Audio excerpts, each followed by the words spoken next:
During the summer break, I had the opportunity to work on an oyster farm. But since I've only been doing this for a couple months, I'm gonna let my boss explain more what an oyster farmer does. My name is Ryan Smith. I'm the owner of Signature Oyster Farm. We grow oysters in Katama Bay on Martha's Vineyard. An average day for us is about 8 to 12 hours in the water. Every day is a little bit different. Sometimes we're counting oysters, sometimes we're working on our seed. There are 3 different year classes that we have to take care of at the same time. So basically every day we're doing something different. The biggest challenge about oyster farming is you're working on the water and you have to deal with the harsh weather elements. In the summer it's hot, in the winter it's cold, and it's always windy. Some days it's raining, some days it's snowing. More or less you still have to go to work. We dump the oysters into a big hopper and they go up a conveyor belt and then they fall inside a cylinder that's spinning with different size holes in it. The small ones will fall through, the large ones will go out the end. So it's doing all the work for me. It'll do in an hour what would probably take me a day or 2 to do by hand. So we're much more efficient that way.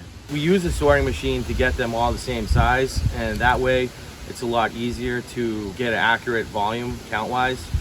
So the final end product is about 100 to 110 in a bag, and we more or less, after they run through the machine, we'll count out 100 and we'll make it into a scoop, and that scoop will be the same every single time.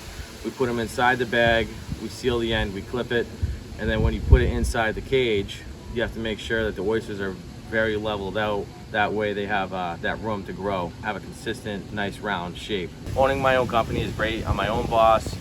I do my own hours. The harder you work, the more money you can make, or the less you want to work, the less money you can make. It's all up to you. But owning your own oyster farm means you need to hire some hard workers. Deliveries work,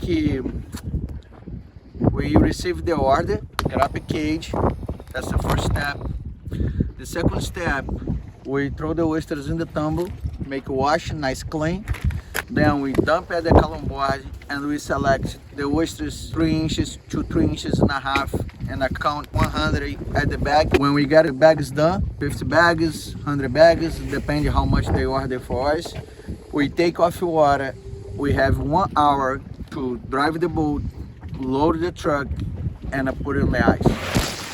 The next day we are on the first ferry off to Boston, delivered to our wholesale dealer, and then they're shipped across the country. Thank you to the Signature Oyster Farm team for an amazing summer. This has been Gav Moore reporting for Code Blue Now. Back to you in the studio.